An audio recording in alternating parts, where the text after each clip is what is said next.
Pakistan International Airline Leeds Bradford Airport سے پروازیں فوری بحال کرے. وزیر اعظم پاکستان میاں نواز شریف، وزیر دفاع Khawaja Asif, Pakistan high commission London, consulate Bradford فوری نوٹس لے کر پروازوں کو بحال کروائیں. نارتھ برطانیہ، mini Pakistan, Bradford, Leeds, Huddersfield, Dewsbury, Wakefield, Sheffield, Doncaster اور نیو کاسل تک سب سے زیادہ تارکین وطن کشمیری اور پاکستانی آباد ہیں. پروازوں کے خاتمہ سے لوگوں کو شدید مشکلات کا سامنا کرنا پڑ رہا ہے اور اپنے ملک سفر کے لیے مانچسٹر، برمنگھم، لندن جانا پڑ رہا ہے، جو کہ ہر آدمی کے لیے کسی مشکل سے کم نہیں ہے. ہر آدمی کام میں مصروف ہوتا ہے، اتنے دور چھوڑنا بہت مشکل ہے. حکومت ہم وطنوں کے لیے سفر آسان بنائے، زیادہ سے زیادہ زر مبادلہ کمائے. پاکستان انٹرنیشنل ایئر لائن 15 مئی کے بعد لیڈز بریڈفورڈ انٹرنیشنل ایئرپورٹ سے پروازوں کو بند کیا ہوا ہے. اس کی وجوہات اخراجات کا برداشت نہ کرنا، کیونکہ A310 جہاز میں صرف 200 سے کم مسافر سفر کر سکتے ہیں. اس سے PIA کو نقصان ہو رہا تھا، جبکہ 2008 سے لے کر مئی 2014 تک پاکستان انٹرنیشنل ایئر لائن پر 2 لاکھ سے زائد مسافروں نے سفر کیا تھا.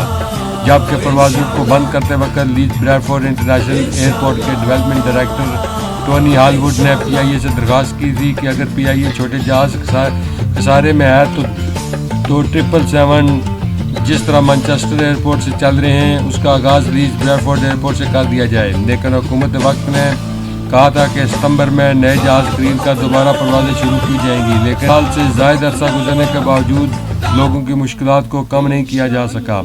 نارتھ میں بسنے والوں کو شدید مشکلات کا سامنا ہے. ادھر برطانیہ بار اور بالخصوص نارتھ کی سیاسی سماجی شخصیات نے حکومت پاکستان سے پرزور مطالبہ کرتے ہوئے کہا ہے کہ کینسلیشن بھی ہو رہی ہے اور سروس پہلے ہم یہاں لیڈز اینڈ بریڈفورڈ سے یہاں پرواز چلتی تھی. جس وقت ایویشن کے مینیجر جو انچارج تھے وہ حامد مختار صاحب تھے، تو میں نے ان کو خط لکھا تھا کہ یہ یہاں کی فلائٹ کینسل نہ کریں. تو وقتی طور انہوں نے 1 سال کے لیے جو ہے یہ پروگرام ہالٹ کر دیا تھا، لیکن اس کے بعد یہاں سے پھر فلائٹس بند ہو گئی اور مانچسٹر لے گئے. اور اس وقت ہمیں یہ یقین دلایا گیا تھا کہ ہر روز مانچسٹر سے فلائٹ جائے گی. اچھا، وہ ہر روز کی کیا اب 2 دن کے بعد وہاں سے جاتی ہے. اور لیڈز کی جو یہاں اتنی بڑی آبادی لیڈز، بریڈفورڈ اور یارکشائر میں رہتی ہے، اتنا بڑا کیچمنٹ ایریا ہے نیو کاسل تک، وہ ساری پاکستانی قوم جو ہے سفر کر رہی ہے. اور دیکھو ہم پاکستان کے لیے اتنا زر مبادلہ بھیجتے ہیں اور ہم سب پاکستانی PIA کے ساتھ سفر کرتے ہیں، تو ہمیں یہ جو سہولت میسر ہونی چاہیے. اور پھر یہاں سے فلائٹس فلی بکڈ جاتی ہیں، تو کیوں نہ آپ یہاں لیڈز اینڈ بریڈفورڈ سے ایک فلائٹ شروع کریں PIA کی، جو یہاں جس کی ضرورت ہے، سخت ضرورت ہے.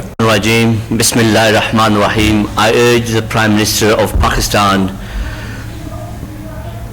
Since 2008, the PIA flight used to come from Islamabad, and as you know, Yorkshire Humber is one of the biggest counties and biggest area in England, and Leeds is one of the most developed city, and it's such as Manchester, Birmingham, London, and it's shameful to say that PIA doesn't have a service.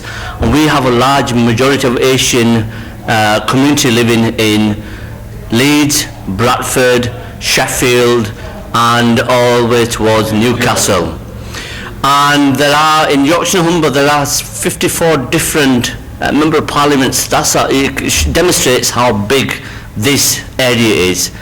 And I urge the Prime Minister, please reconsider putting up some new flights from PIA from Leeds, Bradford Airport to Islamabad.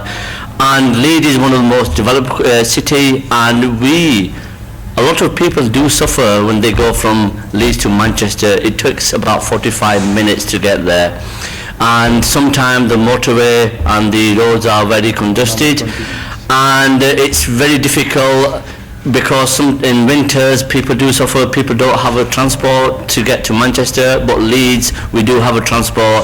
And in 2010, when the flights were stopped, the chief executive of Leeds City Council and the leader of the council wrote to the PIA, and they did assure us that we will resume the flights of PIA, but they didn't.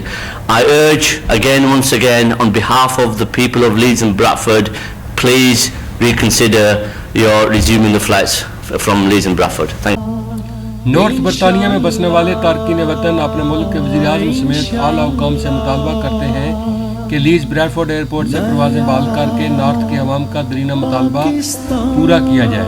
Asif Qureshi, leads.